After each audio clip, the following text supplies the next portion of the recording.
Una de las más grandes convicciones del creyente,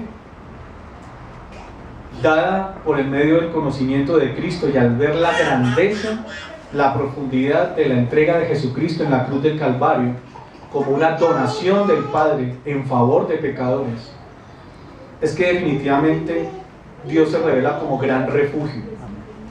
Dios es, ha sido y seguirá siendo nuestro refugio. Eso dice el salmista, comprendiendo que es una condición inmutable, es decir, que no cambiará nunca, de generación en generación. Y es una garantía para nosotros entender esto,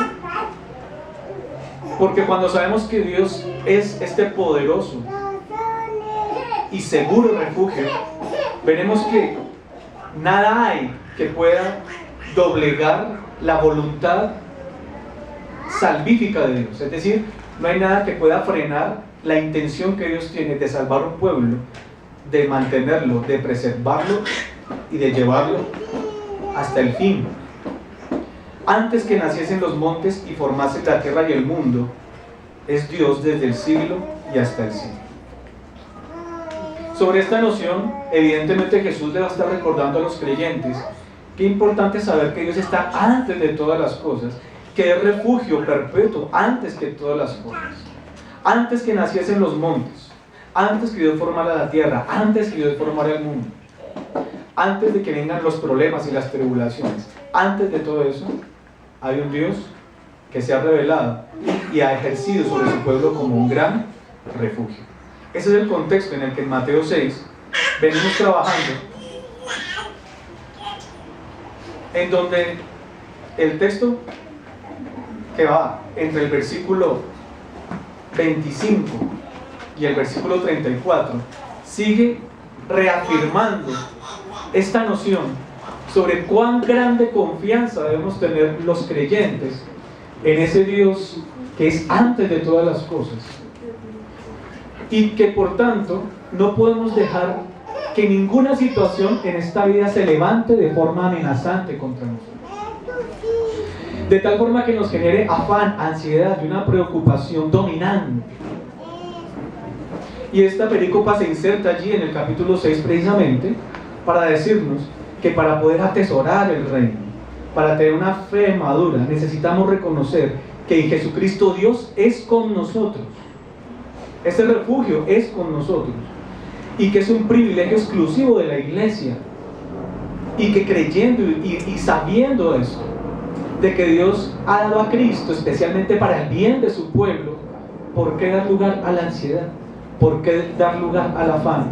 ¿Por qué dar lugar a la preocupación? Mateo ya en el capítulo 1 nos está diciendo que Jesús es para el pueblo de Dios, no es para otros. Y si nosotros por la fe hacemos parte de este pueblo, entonces Dios es tuyo en Cristo. Cristo es tuyo. Y esa enseñanza del capítulo 6, entre los versículos 25 y 34, decíamos que allí Jesús apelaba a 4 argumentos para demostrar y reafirmar ese principio. Decíamos que el texto no es un texto narrativo, sino un discurso. Es un discurso argumentativo, es decir, es una exposición a través de la cual Jesucristo presenta unas pruebas, unas evidencias de que si Dios es con nosotros, ¿quién contra nosotros? Dice el apóstol Pablo. El primero fue el que vimos hace 8 días, el argumento de la providencia de Dios, entre los versículos 26 y 28 al 30. Y veíamos que ese argumento de la providencia estaba construido sobre 2 nociones que en el pensamiento semítico representan toda la constitución y dignidad humana, que es el alimento, es decir, el aliento de vida y el cuerpo, ¿verdad? Hoy veremos el segundo argumento, el argumento de las limitaciones humanas. Está en el versículo 27, donde dice: ¿y quién de vosotros podrá, por mucho que se afane, añadir a su estatura un codo? Y ese argumento de las limitaciones humanas está construido sobre una pregunta: ¿quién de vosotros podrá? ¿Quién de vosotros podrá? ¿Se han ustedes dicho a sí mismos alguna vez, no voy a poder? Esto se está saliendo de mis manos. No tengo control sobre algo, ¿cierto? Esta situación me domina, me atropella, me arrastra. Bueno, ¿quién de vosotros podrá? Con esa pregunta Jesús busca denunciar, ojo, busca denunciar lo infructuoso e improductivo que es el afán enfermizo ante lo inmodificable. Lo infructuoso e improductivo que es el afán enfermizo ante lo inmodificable. Y en esta mañana analizaremos ese argumento a partir de 3 deducciones que podemos derivar del texto. Veremos 3 deducciones de ese versículo 27. La primera deducción que vamos a estar analizando es que el límite del poder humano es inmodificable. El límite del poder humano es inmodificable. La pregunta es, ¿y quién podrá? La segunda deducción que tomaremos de este texto es que el estado creacional del ser humano es inmodificable. El primero es que el límite del poder humano es inmodificable. El segundo, el estado creacional del ser humano es inmodificable, porque el texto dice que no es posible añadir a la estatura un codo. Y la tercera deducción que derivaremos de este texto es que el afán enfermizo no puede con lo inmodificable. El afán enfermizo no puede con lo inmodificable. Veamos entonces la primera deducción. El límite del poder humano es inmodificable. ¿Quién podrá? Veamos primero que el hombre tiene un potencial limitado.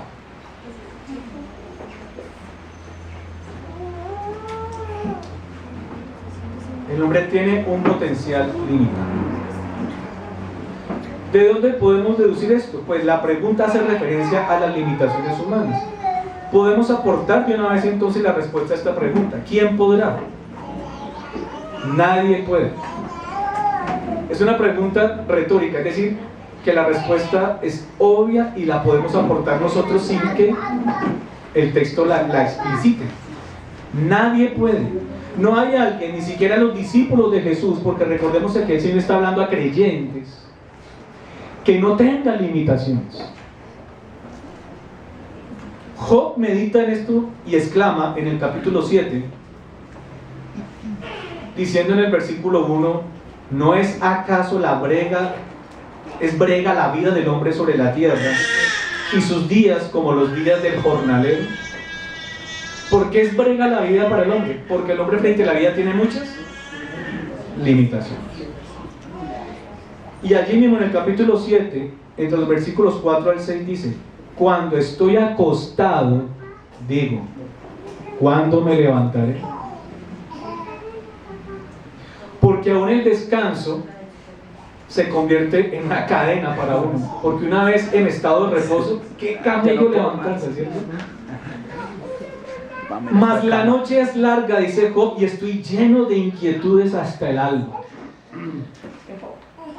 Mi carne está vestida de gusanos y de costras de polvo, mi piel hendida y abominable, y mis días fueron más veloces que la lanzadera del tejedor, y fenecieron sin esperanza. El hombre sabe que tiene un faltante, y la respuesta a ese faltante sencillamente es que nosotros fuimos creados para vivir en comunión y dependencia de Dios. Y por eso Dios nos sujetó en debilidad para tener de todos misericordia, dice Pablo, de tal forma que nosotros pudiésemos reconocer que teniendo muchas limitaciones, nos es absolutamente urgente una comunión con Dios. Por eso Job en el 7:7 ruega diciendo: acuérdate que mi vida es un soplo y que mis ojos no volverán a ver el bien. Es un Job desesperanzado, pero aún así en ese estado pesimista tiene ese consuelo de que al reconocer su debilidad y sus limitaciones y su estado de quiebra, puede decir, hay un Dios que se puede acordar de mí.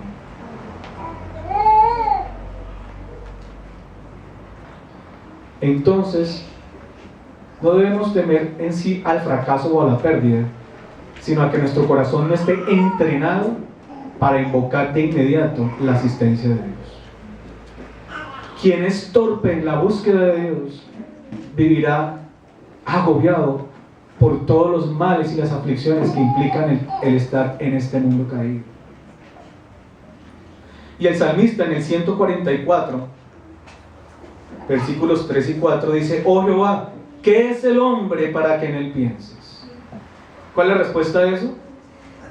En comparación con Dios, ¿qué es el hombre? Nada. O el Hijo del Hombre para que lo estimes, porque el hombre está lleno de limitaciones. Y ese límite del poder humano es inmodificable. Eso no lo puede cambiar nadie. El hombre es semejante a la vanidad, dice el salmista, sus días son como la sombra que pasa. Y en ese mismo salmo, en el versículo 10, dice que si los reyes vencen, es porque Dios les da la victoria. Es decir, aún los poderosos tienen muchas limitaciones. Aún los poderosos necesitan depender de Dios. Aún los poderosos necesitan a Cristo. ¿David fue grande o no? Pero siempre supo que fue el Señor quien lo rescató de la maligna espada, dice el Salmo allí. Y en el versículo 13 dice que si nuestros graneros están llenos, es porque así Dios lo procura. Él multiplica nuestros ganados en nuestros campos. Dice el versículo 14 que vemos que los bueyes derivan del Señor su fuerza para el trabajo. Por ello dice en el versículo 15: bienaventurado el pueblo que tiene esto. ¿Prosperidad? No. Un Dios que todo lo provee. Así está Jesús en Mateo 6, trabajando sobre esa noción del Dios. El primer argumento estaba basado en eso, ¿verdad? Bienaventurado el pueblo cuyo Dios es Jehová. Pero entonces vemos que si el hombre tiene un potencial limitado, en segundo lugar podemos ver que Dios, del primer punto, ¿cierto? Dios tiene un potencial ilimitado.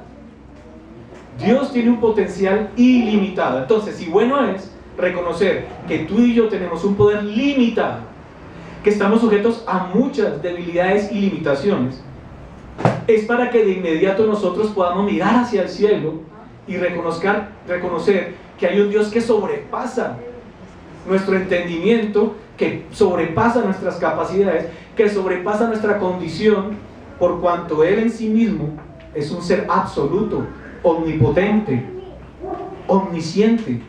No hay nada que contenga a Dios, no hay nada que le limite. Y en clave del reino, en el Evangelio de Mateo, es muy bello ver cómo en el Padre Nuestro se nos enseña esto, en el versículo 13 del capítulo 6 de Mateo.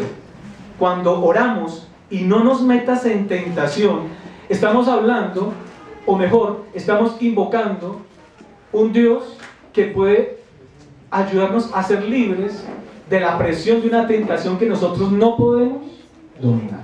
¿Y por qué no la podemos dominar? Porque nosotros tenemos un poder limitado, pero si invocamos a Dios es porque tiene un poder ilimitado, y por eso dice: mas líbranos del mal, porque tuyo es el reino, ¿y qué?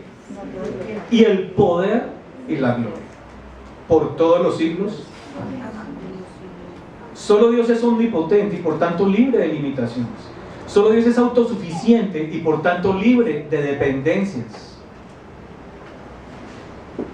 Dios no deriva nada de las cosas creadas. Es irrisorio en el sentido pues de ver la ignorancia cuando en el mundo los incrédulos le hacen promesas a Dios para que Dios les dé beneficios, como por ejemplo: si tú me das trabajo, yo dejo de fumar. Si tú me ayudas a pagar esta deuda, yo subo a Monserrate. Como si con eso lo estuviéramos haciendo favores a Dios.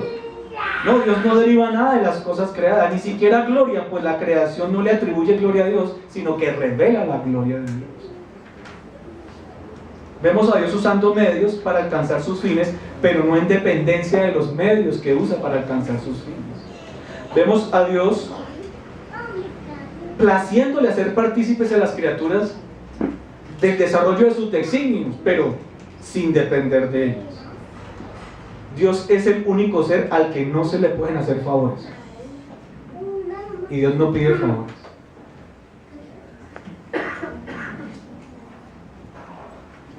Antes somos en nosotros los que recibimos el favor de Dios. Nada le añadimos a Dios cuando somos obedientes,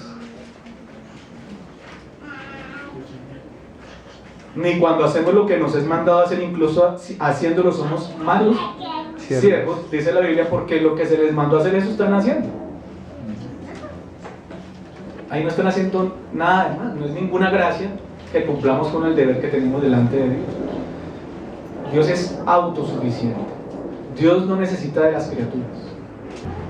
Dios no necesita asesores. Dice el apóstol Pablo en Romanos 11, 34 al 36: ¿quién entendió la mente del Señor, o quién fue su consejero? ¿Quién le dio a él primero para que le fuese recompensado? La respuesta es nadie. ¿Quién podrá? Porque de él y por él y para él son todas las cosas. A él sea la gloria por los siglos. Amén. Y ese principio bíblico de entrada derriba una de las principales pretensiones idolátricas de la humanidad: el positivismo humanista, que es la filosofía de la omnipotencia humana. El positivismo humanista domina toda la cultura contemporánea. La ideología, que incluso es hasta religión, una pseudo-religión, aunque no lo acepten, la religión de la omnipotencia humana. Y el siglo XX está caracterizado de una forma muy especial por esta filosofía.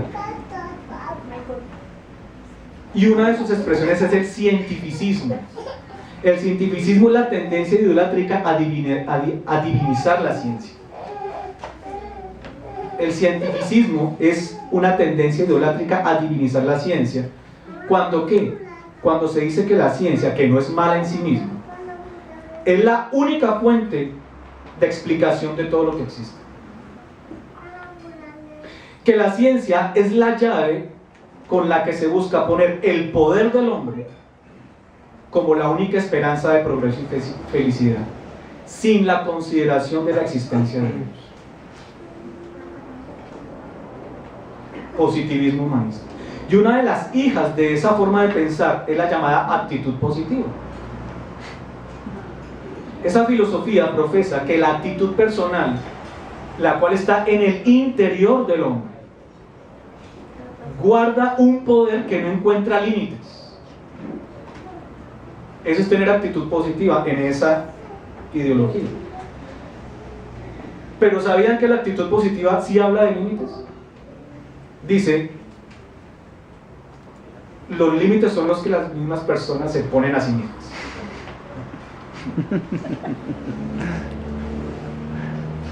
Límite en esta mentalidad es pensar que para las personas hay cosas imposibles. Para los ateos y los escépticos, es decir, los que dudan o no creen en ciertas cosas, fe es creer en sí mismo. Fe es tener una actitud positiva y una confianza puesta en el potencial humano. El gurú colombiano de la actitud positiva, ¿ustedes saben quién es? Jorge Duque Linares. Propone que la actitud positiva es la clave de la motivación y la transformación cultural. Factor infalible del progreso y la superación personal.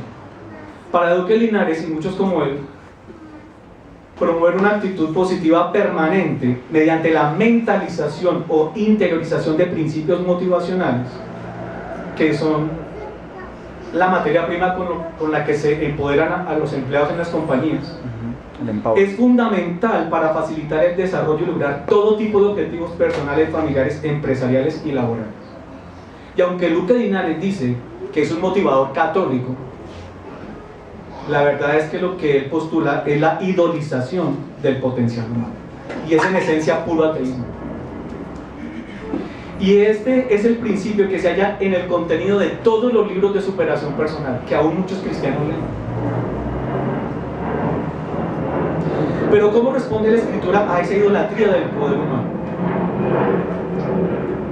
Ante las falsas confianzas que antes de la deportación a Babilonia, en el siglo VII, Judá depositó en alianzas extranjeras, el profeta Jeremías interviene.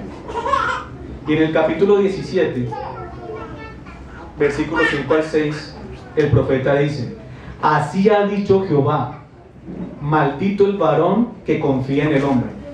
Y es en ese contexto que hay que interpretar esto. Aquí no se está refiriendo a la confianza que se deposita en las relaciones interpersonales, sino a idolizar al hombre. Porque en la Biblia la confianza que trae como prerrogativa un acto redentor es un acto de adoración que solo se puede dirigir a Dios, no a los hombres. Por eso dice: maldito el varón que confía en el hombre y pone carne por su brazo y su corazón se aparta de Jehová. Claro, cuando el hombre pretende superar su limitación confiando en un ser distinto a Dios, automáticamente eso constituye una separación de Dios. Será como la retama en el desierto, y no verá cuándo viene el bien, sino que morará en los sequedales en el desierto, en tierra despoblada y deshabitada. Pero por el contrario, dice en 17, 7 al 8, bendito el varón que confía en Jehová, y cuya confianza es Jehová. Por eso dice Jesús en Mateo 6:25, no os afanéis. Y en 27, por mucho que se afanen, porque será como el árbol plantado junto a las aguas, que junto a la corriente echará sus raíces. Y no verá cuando viene el calor, sino que su hoja estará verde, y en el año de sequía no se fatigará. La ansiedad y el afán ¿agotan o no agotan? ¿Desgastan o no desgastan? Bueno, la confianza en Dios reverdece. La confianza en Dios disminuye la fatiga e incrementa la posibilidad de dar. El límite del poder humano es inmodificable. El límite del poder humano es inmodificable. Solo Dios tiene un poder ilimitado, y por ello es que debemos invocarle para nuestro bien. En segundo lugar, la segunda deducción que derivamos del texto es que el estado creacional del ser humano es inmodificable. No puede añadir a su estatura un codo.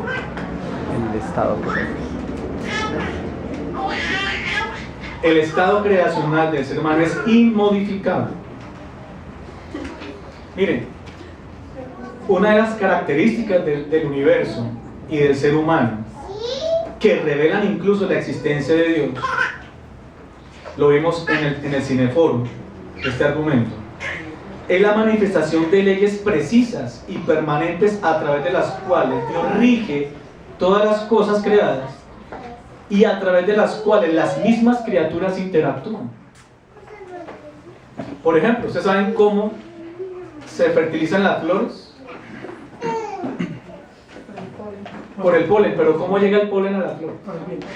Por el viento y los insectos y la gente. Miren que las mismas criaturas actúan dentro de las leyes establecidas por Dios en el universo, leyes invariables.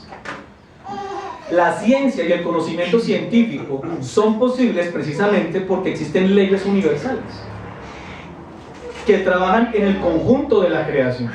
Imaginen ustedes si Newton, cuando descubre el asunto de la gravedad, ¿verdad?, ve que la manzana cae, al otro día ve que la manzana sube, al otro día ve que la manzana desaparece, al otro día ve que la manzana se agranda, pues no hubiera podido descubrir una ley científica, ¿verdad?, que dijera que, o que describiera la gravedad como el fenómeno a través del cual todas las cosas tienden. Hay leyes inmutables en el universo, y esto revela la existencia de un Dios inteligente. Y por eso la ciencia es posible. La ciencia le debe a las leyes divinas su ser y su hacer. La ciencia no raya con la fe. La ciencia reconoce en un fenómeno una ley cuando ha sido verificada y produce el mismo resultado en cualquier lugar donde se aplique. Esas leyes son susceptibles de ser administradas por el hombre, así lo hizo Dios. Le dio al hombre esa participación de jugar científicamente, jugar en el buen sentido, ¿verdad? Con responsabilidad e inteligencia y devoción a Dios, de tal forma que pueda el hombre hacer un uso provechoso de las leyes que Dios estableció en el universo. Por ejemplo, cuando a través del uso del agua se puede generar energía eléctrica. Pero aún esa co-creatividad del hombre se marca dentro de las leyes invariables establecidas por Dios. El hombre no debe afanarse en modificar las leyes de Dios. Por más que se afane, no puede añadir a su estatura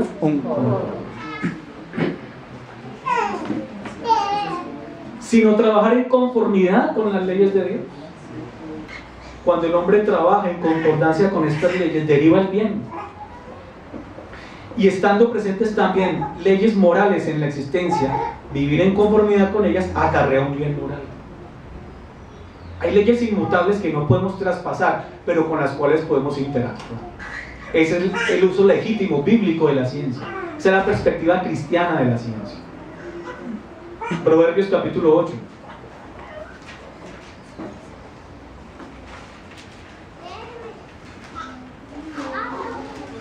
Proverbios capítulo 8, versículos 27 al 30, nos autoriza, incluso nos manda a tener convicción de la constitución sabia y ordenada del universo por parte de Dios.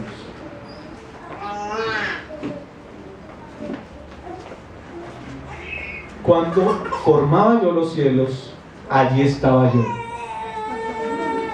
Cuando trazaba el círculo sobre la faz del abismo, cuando afirmaba los cielos arriba, cuando afirmaba las fuentes del abismo. Pero ¿cómo las iba a afirmar Dios si no es a través de leyes invariables, ¿verdad? Cuando ponía al mar su estatuto para que las aguas no traspasasen su mandamiento, cuando establecía los fundamentos de la tierra, dice la sabiduría, con él estaba yo ordenándolo todo, y era su delicia de día en día, teniendo solar delante de él en todo tiempo. Entonces, en su sabiduría, Dios formó los cielos, trazó el círculo sobre la faz del abismo, afirmó los cielos arriba y las fuentes del abismo, puso al mar el límite dentro del cual se tendría que conservar. En últimas, pone todo el fundamento de la creación. Dios estaba ordenando todas las cosas a través de leyes perfectas, bien sincronizadas, inmutables, en el sentido de que no pueden ser trastocadas. Como dijo Albert Einstein, Dios no juega a los dados. Nada está hecho al azar, y ciertamente cada cosa en el acto creador ha recibido su lugar y su función. De ahí que la alteración del cuerpo humano para lograr un supuesto cambio de sexo se constituye en un acto aberrante, que no quedará sin la aparición de consecuencias nefastas para el individuo y la sociedad. No está en las manos del hombre dominar o determinar el sexo, porque la condición de hombre y mujer es algo predeterminado por Dios. Eso no queda a la libre elección del hombre cuando vamos a la peluquería.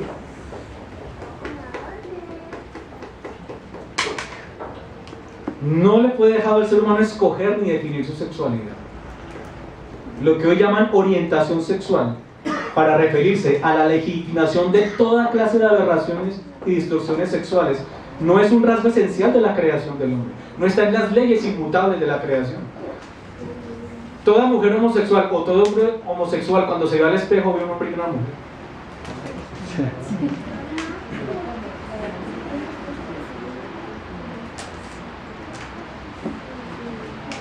Para satisfacer su propio capricho, tiene que trastocar las leyes de su creación propia y alterar su cuerpo.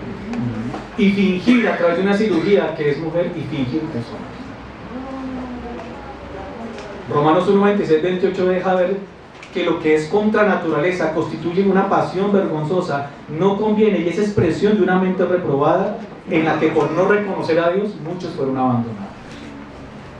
En nuestro texto la palabra griega, allá en Mateo 6, 27, que se traduce como estatura, pudo ser usada intencionalmente con cierta ambigüedad, porque esa palabra puede significar tanto edad de vida como estatura del cuerpo. Es decir, podría la traducción ser o nadie puede añadir a sus años de vida, o puede ser traducida nadie puede añadir a su estatura un cuerpo.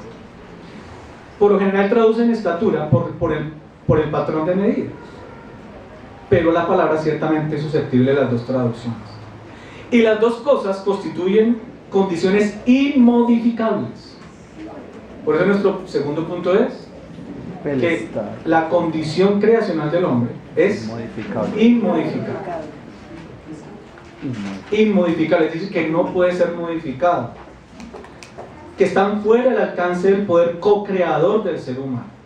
Una cosa es que el hombre a través del agua genere energía, y otra cosa es que el hombre altere su constitución genética, por lo menos para obtener resultados constantes y saludables para sí mismo o para el mundo entero.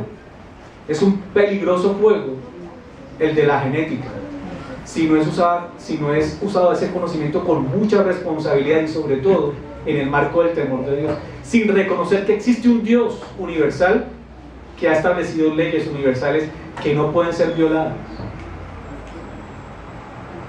Entonces, si no podemos añadir a nuestra estatura un codo o a nuestros años de vida, los cuales están determinados por Dios, porque después vamos a ver una aclaración frente a eso, dice el Señor en el versículo 25: no os afanéis por vuestra vida.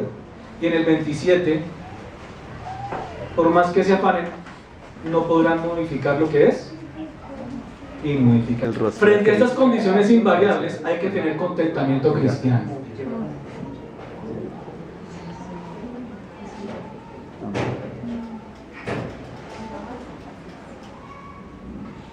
Job dice en cuanto a la vida del hombre en 14:5 que ciertamente sus días están determinados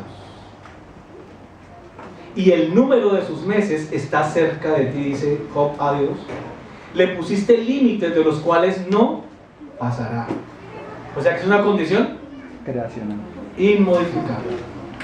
Creacional inmodificable. Job 14:5.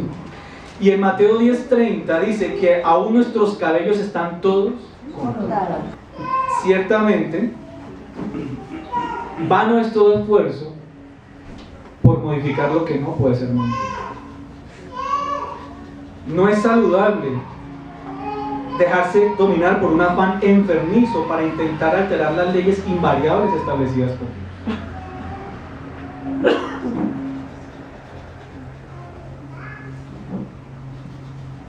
Eso no compete al hombre.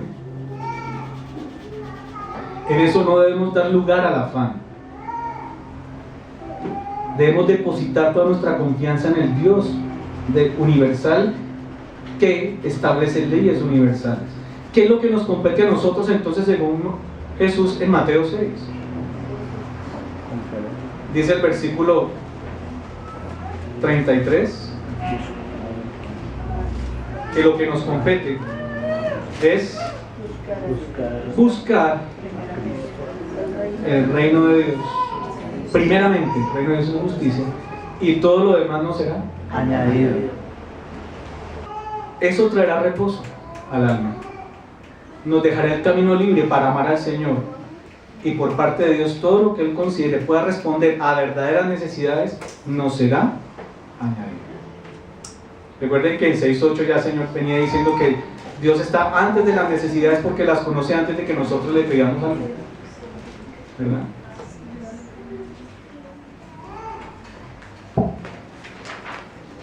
En tercer lugar, bueno, ¿cuál es la primera deducción? El límite del poder humano es inmodificable. Que el límite del poder humano es inmodificable. ¿Cuál es la segunda deducción? El estado creacional del ser humano es inmodificable. Y la tercera deducción es que el afán enfermizo no puede con lo inmodificable. Y es un refuerzo de lo que viene diciendo. El afán enfermizo no puede con lo inmodificable, porque se no puede añadir por mucho que se afane un codo. Primero, el afán no debe orientarse a modificar lo inmodificable. Vamos a meditar en eso. El afán no debe orientarse a modificar lo inmodificable. No hay un nivel de intensidad en el afán humano que logre alterar o modificar lo que Dios ha establecido de decretado. No hay inteligencia, no hay tecnología.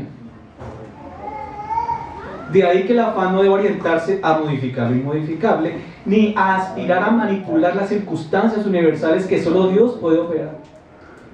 Estos fundamentos eternos e intocables solo pueden ser intervenidos por el mismo que los ha establecido con un fin soberano. Hay un ejemplo muy interesante en el segundo libro de Reyes, en el capítulo 20.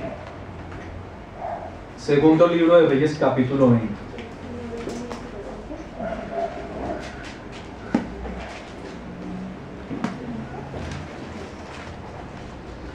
Dice en el versículo 8 en adelante: y Ezequías había dicho a Isaías: ¿qué señal tendré de que Jehová me sanará y que subiré a la casa de Jehová al tercer día?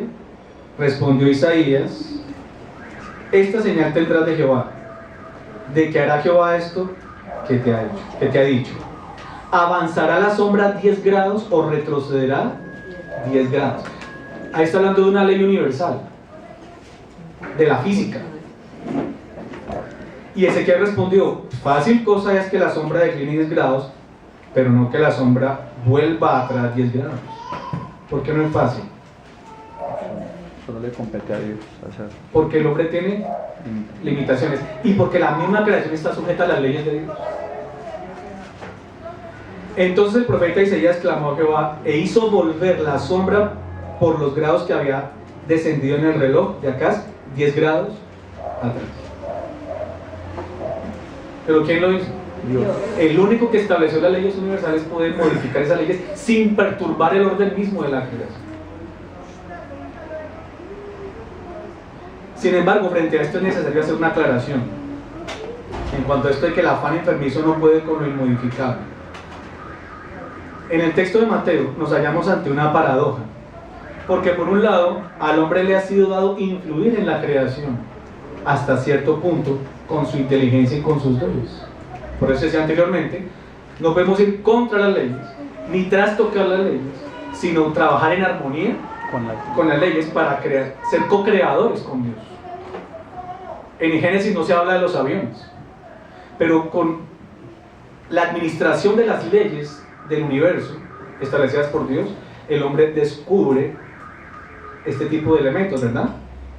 Dios mismo nos llama a cuidarnos y administrar, fortalecer, enriquecer y multiplicar lo que nos da. Y es además un deber procurar bienestar, mejoría y crecimiento, cuidando y aprovechando los dones dados por Dios. En primera carta a Timoteo 4:16, Pablo le dice a Timoteo: cuida de ti mismo. Pero ¿acaso Jesús no ha dicho en 6:25, no os afanéis por vuestra vida? Entonces miren que hay una paradoja.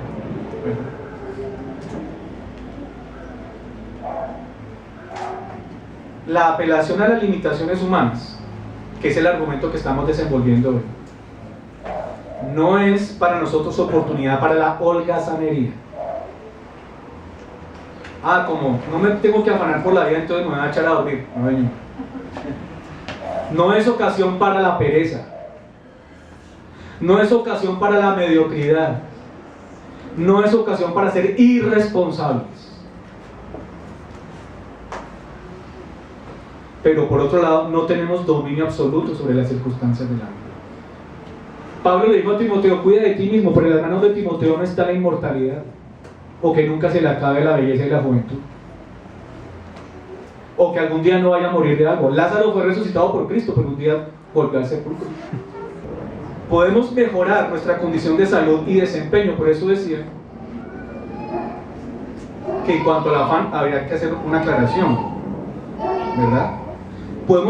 Dice la Biblia, ojo en Mateo 6, que por más que nos afanemos no podemos añadir ni a nuestros años ni a nuestra estatura un codo. Pero hay una paradoja. ¿Por qué? Porque si Jonathan se alimenta todos los días de lechona y donas, va a quedar irreconocible a como está ahorita, y seguramente puede acortar unos de 10 a 15 años de vida. Por eso. ¿Pero por qué se conserva tan esbelto? Come balanceado. No propiamente por una alimentación balanceada, pero eso influye. ¿Es modificable o no es modificable? Es una paradoja. Yo soy parado. Es constitución. Sí, amén. Si no te cuides, te va a dar arteriosclerosis. Aunque lógicamente hay excepciones de constituciones que genéticamente están predispuestas para, pero aún así duran mucho. Porque también tenemos casos de futbolistas que se mueren de un infarto en pleno partido. Siendo que anatómicamente su biotipo y su constitución le perfilaban para ser un deportista profesional. Pero son los misterios de Dios, recordándonos que los hombres tenemos muchas limitaciones. Pero tenemos el deber de mejorar y cuidar nuestra salud. Pablo dijo a Timoteo, cuida de ti mismo. Si el agua le hace daño, tómese un vinillo para que mejore su digestión. Si no se lo toma, ahí tiene un problema, ¿cierto? Y podemos prolongar en cierto sentido nuestra vida en este mundo, pero dentro del decreto de Dios eso es inmodificable. El afán sano es provechoso para el progreso personal y comunitario. El afán que combate Jesús no es el afán que me impulsa a ser responsable, sino el afán dominante, enfermizo. El afán y la preocupación pueden ser emociones positivas cuando no toman la influencia de dominio que solo le corresponde a Cristo. Y por eso hay que buscar primero el reino de Dios. Cuando la fe nos aterriza y nos ancla en Cristo, la preocupación, el afán y la ansiedad no van a ser motivo de aflicción, sino que pueden servirnos de estímulo para una acción determinada, como la de David, en el reconocimiento de la soberanía y la providencia de Dios. Por ejemplo, el afán, un afán en su justa medida, nos compele a ser cumplidos. Un afán en su justa medida nos recuerda que tenemos que asumir responsabilidades. Y vivir así, con ese equilibrio, nos permite atesorar el reino sin ningún obstáculo, sin que tome el lugar que solo le corresponde a Cristo. Y en la Biblia hay muchas prescripciones, no tenemos el tiempo, pero hay muchos ejemplos en donde se nos manda afanosamente a hacer el bien, estar en paz con todos, vivir en la comunión de los santos, practicar la hospitalidad, gozarse con los que se gozan, llorar con los que lloran, ver por las necesidades de los demás, no pagar una cantidad de principios donde se nos demanda una afanosa responsabilidad. Pero hay algo fundamental. La Biblia enseña el más importante objeto de nuestro afán, y es buscar del Señor. Eso es modificado. Ese aspecto sí puede ser influido por el afán, porque Dios le plació dejarse encontrar. Dios es inmutable, pero no inamovible. Amén. Dios es incognoscible, pero comprensible. Dios se deja conocer, Dios se deja encontrar, y por eso puso un afán que tuviera esa facultad de modificar la condición nuestra delante de Dios. Dios se apresura, dice la Biblia, a salvar. Dios se afana en salvar. No vamos a leer el texto, se los digo, Isaías 58:8. En Lucas 15:22, el Padre misericordioso de la parábola se afana en restaurar a su hijo que ha retornado a sus brazos. Lucas, ¿qué pasó? 15:22. En Isaías 55:6-7 dice: buscad a Jehová mientras pueda ser hallado, es decir, rápido. Llamadle en tanto que está cercano. En Lucas 10:38-42 vemos a Marta recibiendo al Señor, pero a María afanada en lo que no es. Marta estuvo afanada en lo que sí es. Y por eso estamos nosotros aquí. En Mateo 11:12 dice que desde los días de Juan el Bautista el reino de los cielos sufre violencia y solo los violentos lo arrebatan. Hay que arrebatar el reino con afán, y ese es el objeto del Evangelio de Mateo: arrebatar el reino. Y en capítulo 6 no puede haber ningún obstáculo, ni las riquezas, ni la búsqueda de gloria humana, ni la búsqueda de la comodidad en este mundo, ni afanarse por el cuerpo, ni por la vida, ni por las necesidades. Tienes que atesorar el reino con afán, porque con afán te pisa los talones el pecado. Porque con afán te pisa los talones la incredulidad, la desmotivación, el enfriamiento de la fe, la incredulidad, el escepticismo, la duda, las tentaciones, la debilidad. Ellas no escatiman fuerzas en atraparte en sus redes. Tú con afán tienes que atesorar el reino, con violencia, es decir, con determinación, derribando obstáculos. Juan nos relata en 11:25 al 27 que cuando Marta escucha de labios del Señor que Él es la resurrección y la vida, y habiendo creído que el que en Él cree, aunque esté muerto, vivirá, y que todo aquel que vive y cree en Él no morirá eternamente, dice en el versículo 28 de Juan 11, que fue y llamó a María, su hermana, diciéndole en secreto: el Maestro está aquí y te llama. Pero es tan contundente la presencia de Dios, es tan atractiva la figura de Cristo, su potencial redentor, que ese susurro a través del cual Dios te llama hizo que esta mujer en el versículo 29, cuando lo oyó, se levantó deprisa, dice, y vino a Él. Y esa es la acción que debe ser imitada por nosotros. El Maestro está aquí y te llama. El Maestro está aquí y te llama. Si siendo creyente te has alejado, afánate en restaurar tu vida con el Señor. Y si hay alguien que aún está en incredulidad y no ha venido al Salvador, afánate en arrepentirte, en rogar al Señor por el perdón de tus pecados y en entregar tu vida por completo a Cristo. No te afanes por la vida en este mundo, afánate por la vida eterna. Atesora el reino con todo tu corazón. Que nada obstaculice tu camino en arrebatar con violencia el reino. Hoy es el día de salvación. Amén.